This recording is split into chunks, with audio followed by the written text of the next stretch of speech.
Maraming salamat, Dayan Morada. Dumako naman tayo sa mga balitang pang-edukasyon. PYDO nagbigay sigla sa mga paaralan sa sinagawang ADAPA School Program. Balitang ulat ni Angel Cresmanyo. Masigla at makulay na idinaos ang kick-off activity ng ADAPA School Program ng Youth Development Office noong Setyembre 6, 2025 sa Bayanihan National High School at sa Canili Area National High School. Katuwang sa pagsasagawa ng programang iba't ibang tanggapan at organisasyon gaya ng Provincial Health Office, 4H Aurora, Cultural and Arts at DepEd. Sinimula ng programa sa Bayanihan National High School sa pamamagitan ng panimulang pagbati ni Florence Gay S. Marmol, habang sa Canili Area National High School naman ay pinangunahan ni Binibining Joan B. Gutierrez, Principal 1. Sinundan ng mga pagbating ito na makabuluhang mensahe mula kina Ginoong Benjamin A. Vidal Jr. ng Provincial Youth Development Office at Honorable Lloyd Alcen A. Doles Reyes, SK Provincial Federation President, na parehong nagbahagi ng inspirasyon, malasakit at suporta para sa mga kabataang mag-aaral sa dalawang paaralan.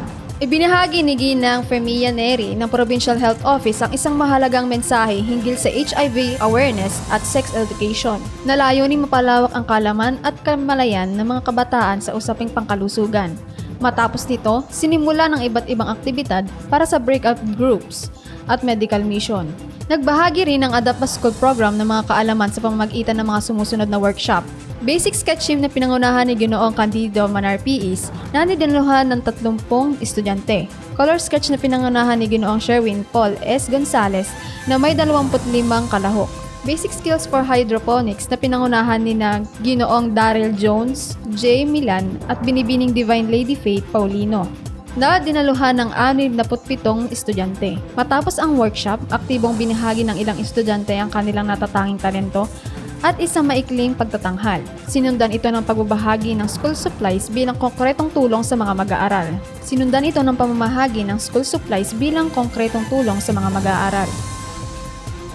Bakit nga ba Canili National High School at Bayanihan National High School ang pinili namin para sa ADAPA School Program? Isa po sa mga tinignan po naming factors kung bakit po silang dalawang school yung pinili po naming beneficiaries is that una po, yung layo po ng school doon po sa mga pamilihan na bayan po sa Maria.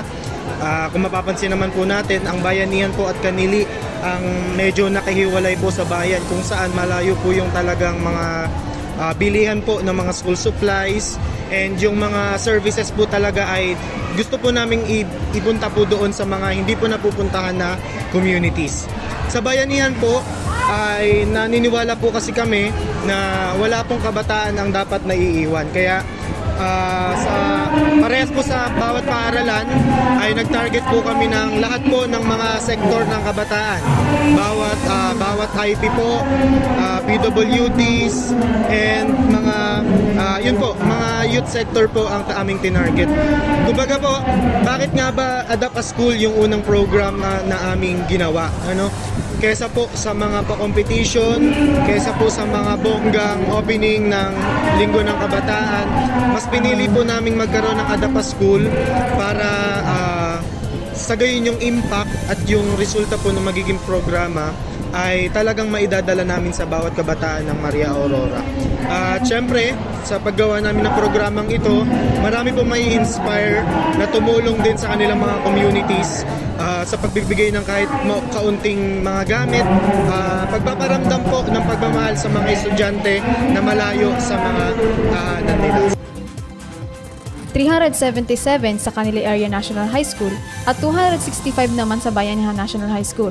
Ang aktibidad na ito ay bahagi ng pagpatuloy ng selebrasyon ng Linggo ng Kabataan sa lalawigan, na layunin magbigay tuon ng kahalagahan at partisipasyon ng mga kabataan sa mga makabuluhang programa at bukasya, lalo na sa larangan ng edukasyon, kalusugan at sining. Ako sa Angel May Trasmanyo para sa PGN Action News, all-out serbisyo ng Kapitolyo para sa publiko.